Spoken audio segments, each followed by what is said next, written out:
you grew up in LA listening to Dodgers, watching Dodgers baseball, and obviously named your dog Vin Scully, as you just said. What did Vin mean to you?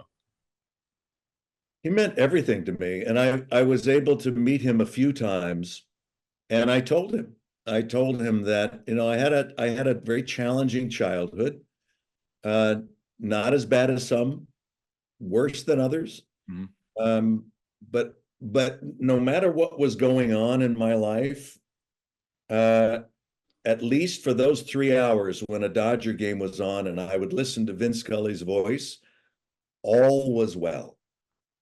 And he was able to take me away, and I felt secure.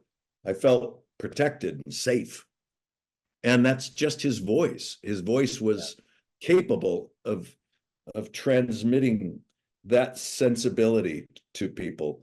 And everyone in Los Angeles knows it, and a lot of people around the country know it from other Yeah. things that he was broadcasting. And I think that's the same with whatever hometown you're in. When you listen to your hometown announcer, and it was just, there's something to it. You depend on them to connect you with what's happening in the field, but it's so much more than that. It's not just the numbers and here's the play and the player was out. Yeah. It's the behind the scenes, the what's happening, what's the feeling in the stadium, what's going on now.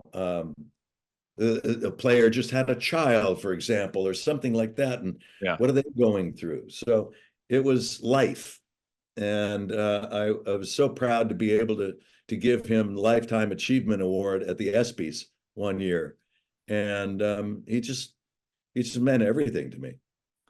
And I totally agree that I think it's similar in other cities with their hometown guy on the radio call, but I struggle to believe that any have done it as well as Vin Scully was able to do it. I mean, he was, in my opinion, the best to ever do it. And he says a few words that'll be immortalized forever at the beginning of Dodgers games, which I think is really, really cool. It's time for Dodger baseball. There's an MLB Network documentary called Only in Hollywood that's really, really good. And it follows that 88 Dodger season where Kirk Gibson hits the walk-off homer in the World Series. Where were you when that walk-off home run happened? Unfortunately, I was not at the game. I was upstate California. I guess I had to visit someone. It was like I don't know why, but we were at somewhere else, and I snuck out. There was a party going on, and I snuck out to watch the game. And to talk about a phoenix rising from the ashes, Mhm. it was unbelievable. And to hear Vince Scully's call in a season that was so improbable, the impossible happened. And to watch that home run on a guy who could barely walk to get to home plate, and to just see that battle, and it was so stunning. I didn't even make a sound when he hit the home run. I was like, oh, everything popped in my throat. Nothing was coming out. In fact, I think friends were thinking, what happened? My wife was going, what's wrong? What's wrong? I go, by uh, the way, I was the narrator of that documentary, the 1988 Dodgers. And when I tell you, it's so well done, and it's not the narration part. I'm the writing of and the compilation, the way they directed that. It really is very emotional to watch it, and I was so proud to be a part of that. it's really cool and something a story that I think you'd appreciate. I played in the Tigers organization for 5 years and got to be pretty close with Mr. Kaline, Al Kaline, and Kirk Gibson was always around as well. And I'll forever remember some days just, spring training starts so early. We're in the cage at 5:30, 6 o'clock some mornings, and I'm in there just swinging away. And Kirk Gibson comes up and sits on the bucket right in front of me and starts feeding me balls on the tee and just talking to me about hitting. And I soaked in that moment and was like, this is one of the coolest things that anybody could experience. Like how special is this, and how cool of him to be able to come in and talk hitting to me. Well, it baseball is more than just a game. It's a life experience. Yeah. And those guys, Kaline and Gibson and everyone, your brother, everybody who is in the game, it's in your blood. Yeah. And so they're long retired, but they want to hang around. They want to see the next Yeah. gen of players.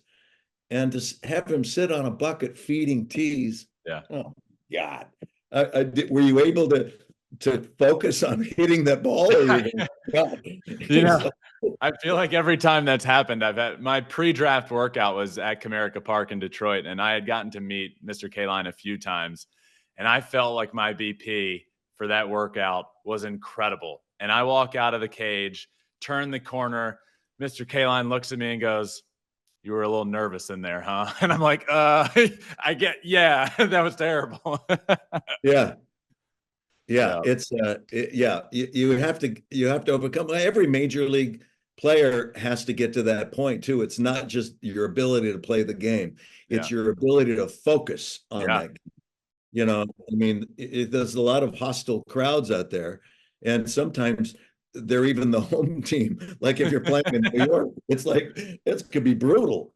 yeah, Hey, by the way, Comerica, I've been to a game there. Great park, yeah, right downtown Detroit. Really beautiful park. Really happy to see that. The one I hate, and I'm going to trash it because I want them to fix this problem, is that stupid Tropicana uh, park down in Tampa. It looks like a deflated circus tent. It's like what's happening? It's yeah. like a terrible place to play. And by the way, that team puts on a competitive team every single Every year. year. They deserve to have a better place to watch a game than that place. My God, Yeah. come on. I completely agree. It's also the one MLB stadium that I've actually played a game in that exhibition game right before the year. Played there, lost a ball in the roof because I couldn't see it. Luckily, caught it, but I almost ran over Miguel Cabrera, and my career would have ended on the spot if I did that.